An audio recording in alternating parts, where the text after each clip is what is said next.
So today I'd like to enlighten you on the plural mindset of music festivals such as EDC. But first let me give you background examples of how music festivals first started. During the summertime in 1967, the Monterey Pop Festival took place. This was considered the first of its kind and the first major music festival. It was a 3-day festival from June 16th through the 18th. It served as a template to Woodstock 2 years later, and then today's EDC, which stands for Electric Daisy Carnival. That was so nerve-wracking. During these festivities, you tend to come across people as a similar mindset as yours.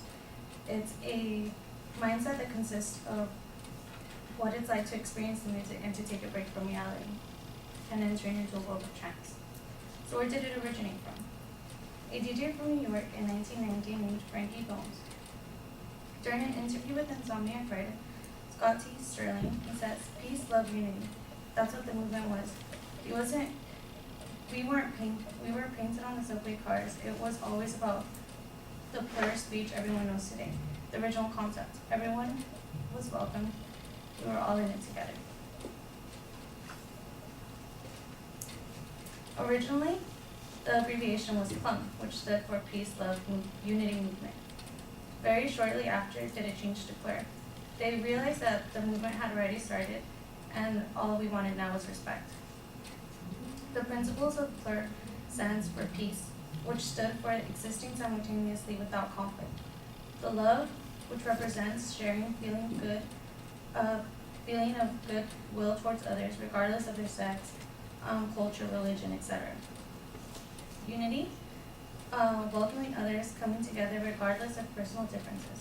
We're all one, and respect, being accepting of each other without judgment. For many, floral isn't just about sending positive vibes in the rave culture, but a way of life. The reason why I love EDC so much is because you get to see the mentality firsthand. You witness people connecting by doing the plural handshake as they exchange candy, which is K-A-N-D-I. And these are the candies. They also come like in little tops for like face masks. You get very creative. Plural is about experiencing peace with another person. You love them like someone special. During the exchange of candy, become united as you give each other something that belongs to the other person. The respect during the process is what brings it all together. Another quote by Frankie Bones was, "Troublemakers would come and they wouldn't fight. As long as the music was playing and everyone was dancing, they knew something special was happening." So a great thing about EDC is that it has genre for everyone. It has multiple different stages.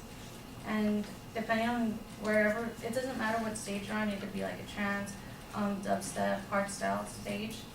You'll experience everyone with the same mentality as you. And this is the packet from 2015. These are the tickets that it arrives in. So it kind of looks like that, and you open it up and it's like a little book. And then this is the owl. And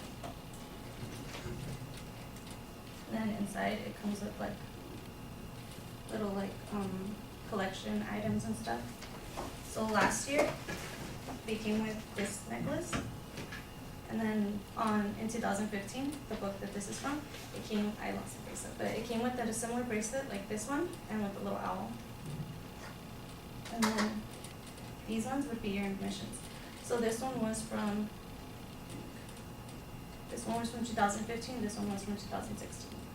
They come interlocked, so you can't actually take it off and you can't sneak your friends in or exchange whatever.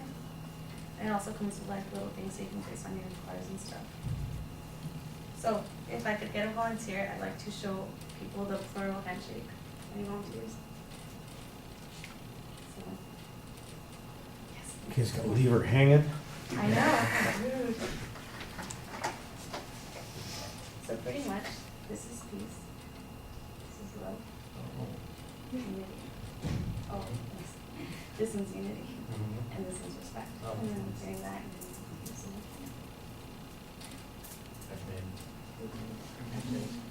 And that was my nerve-wracking presentation.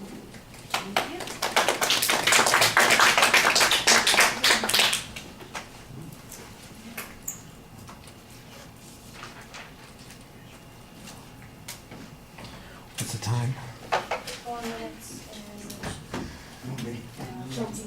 It's like, doesn't help me, but we just drink this glass.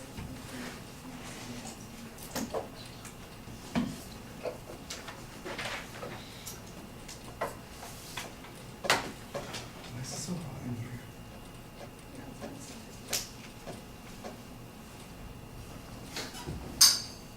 Oh yeah, that's totally what I meant.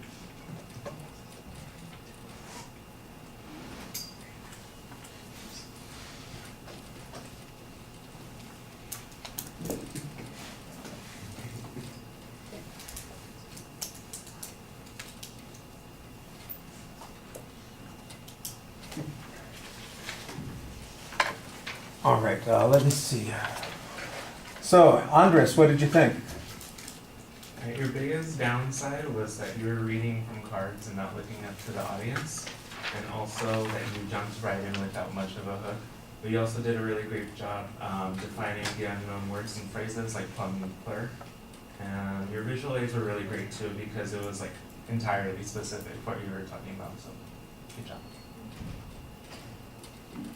All right, well, I think you picked out a couple of things I would have picked out also. I think you dive right into the topic. You basically start with the purpose statement. You don't really have an attention device.